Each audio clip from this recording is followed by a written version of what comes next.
belajar bersama ya tentang materi kelas 10 ya, yaitu tentang kekuasaan negara. Nah, ini kita akan belajar bersama. Saya akan ulas ya. Nah, ini. Nah, nanti tentang pembagian kekuasaan negara. Ini ada beberapa macam kekuasaan negara. Kalau kalian bisa lihat di LKS itu di halaman 24 sampai 25 sampai 34 ya.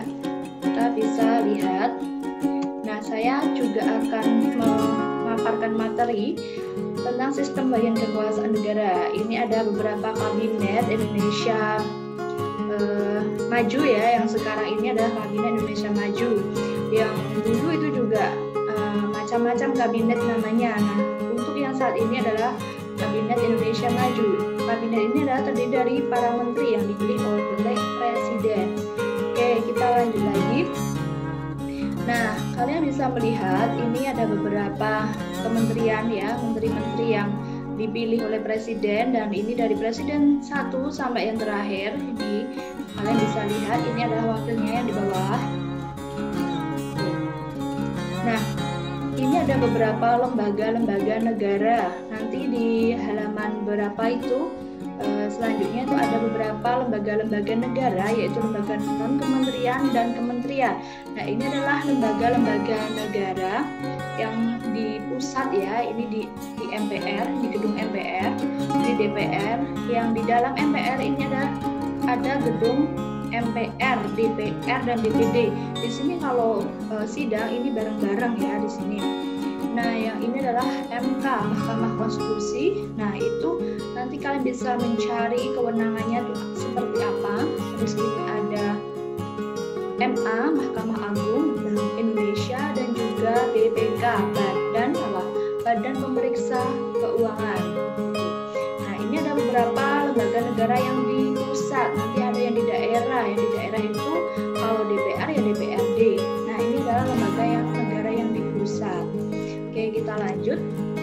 Nah, kita lihat di sini, ini siapakah ini? Mungkin ada yang tahu ya. Ini adalah para tokoh-tokoh, ketua-ketua lembaga negara tadi. Ini ketua MPR yang saat ini, ketua DPR saat ini, ketua DPD, ketua BPK yang ke-4, ketua MK, ketua MA, dan ketua, kalau BI ini gubernur BI sebutannya ya. Oke, ini kita lihat, mungkin kalian bisa melihat bersama-sama ya. Kita lanjutkan di slide selanjutnya. Nah, ini apa saja yang kalian bisa pelajari nanti. Ini tentang bagian kekuasaan negara. Ada menurut John Locke, menurut Montesquieu, dan juga pembagian kekuasaan di Indonesia itu seperti apa. Kita lanjut saja. Oke, nah ini ada bagian sistem pembagian kekuasaan negara. Itu ada macam-macam kekuasaan negara dan pembagian kekuasaan negara. Kalau pembagian macam-macam kekuasaan negara itu menurut John Locke itu seperti apa, menurut Montesquieu seperti apa, nanti kita belajar bersama. Terus yang pembagian kekuasaan negara ini secara horizontal dan juga secara vertikal. Nah, secara horizontal itu yang mendatar ya, secara vertikal itu yang ke atas, dari susunan dari pusat sampai ke bawah, dari pusat sampai ke daerah itu vertikal.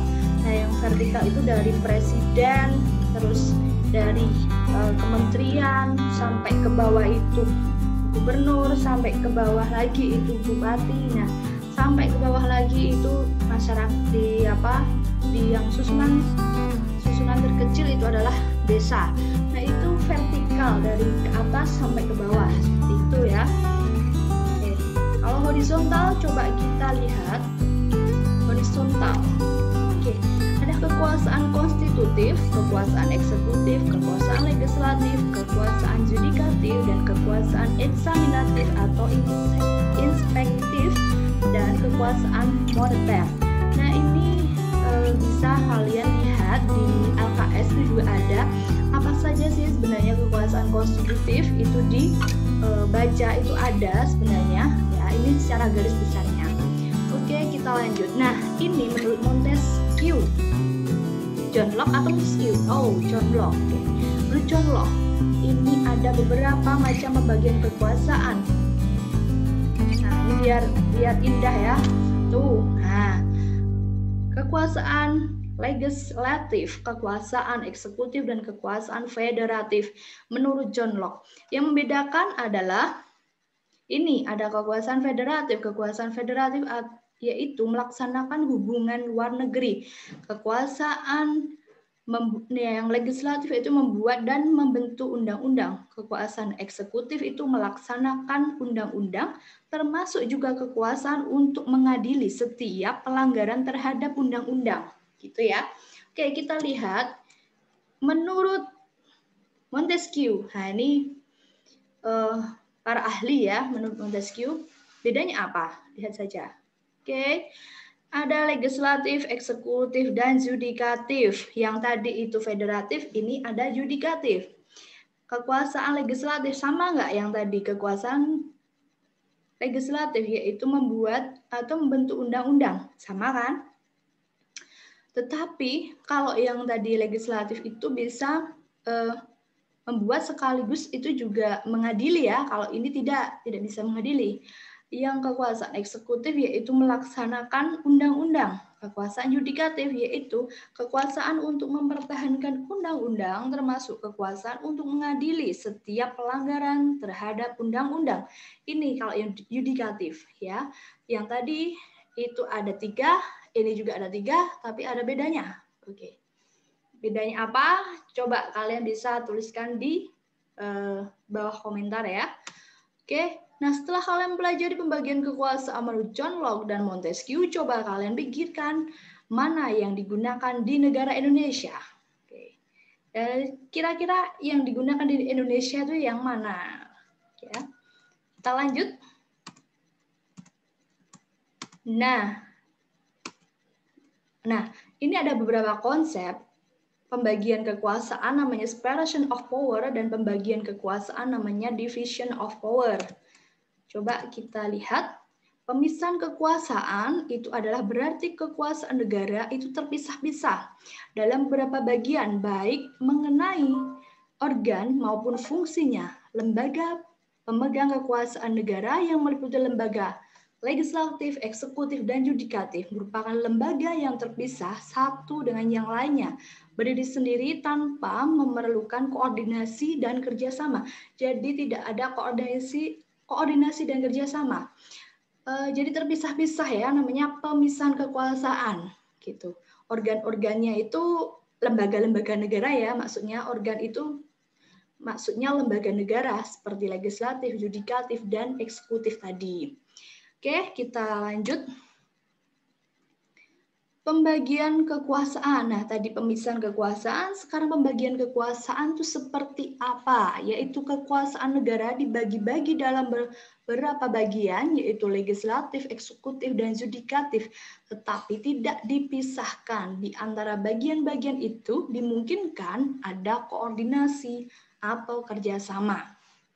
Oke, cukup jelas ya antara pembagian kekuasaan dan pemisahan kekuasaan. Nah, di Indonesia seperti ini pembagian kekuasaan tingkat pemerintahan pusat mengalami pergeseran setelah terjadinya perubahan Undang-Undang Dasar Negara Republik Indonesia tahun 1945. Pergeserannya seperti apa? Pergeseran yang dimaksud adalah pergeseran klasifikasi kekuasaan negara yang umumnya terdiri atas jenis legislatif, eksekutif, dan yudikatif menjadi 6 kekuasaan negara. 6 kekuasaan negara itu yang seperti apa? Nah, coba kalian cari juga ya, atau yang tadi, yang bagan-bagan itu. Gitu. Oke, lanjut. Nah, kewenangan pemerintah pusat. Ada pemerintah pusat dan pemerintah daerah. Pemerintah pusat itu adalah kekuasaan secara vertikal, merupakan pembagian kekuasaan menurut tingkatnya yaitu pembagian kekuasaan antara beberapa tingkatan pemerintah. Pemerintah pusat mengarahkan wewenang pemerintahan kepada pemerintah daerah otonom, yaitu provinsi dan kabupaten atau kota, untuk mengurus dan mengatur urusan pemerintahannya di daerahnya.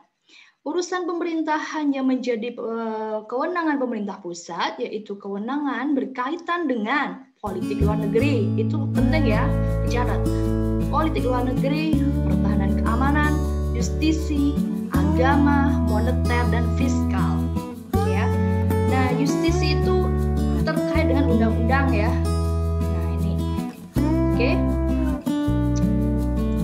Nah, setelah ini selesai, tuliskan menurut pendapatmu setelah mempelajari tentang pembagian kekuasaan di atas, sudah cocokkah sistem pemerintahan di Indonesia saat ini?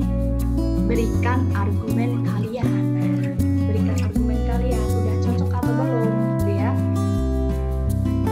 Oke. Nah, refleksi yang terakhir, kalian bisa refleksi. Menurut kalian pembelajaran tadi mudah dimengerti atau kurang dimengerti? Apa langkah-langkah kalian biar kalian terus bersemangat belajar? Ini ya. Oke, ini saya tutup dulu. Sekian, kalian bisa mempelajari, bisa tulis di kolom komentar di bawahnya ya, untuk bisa berdiskusi sama-sama di grup kita. Oke, dari saya, wassalamualaikum.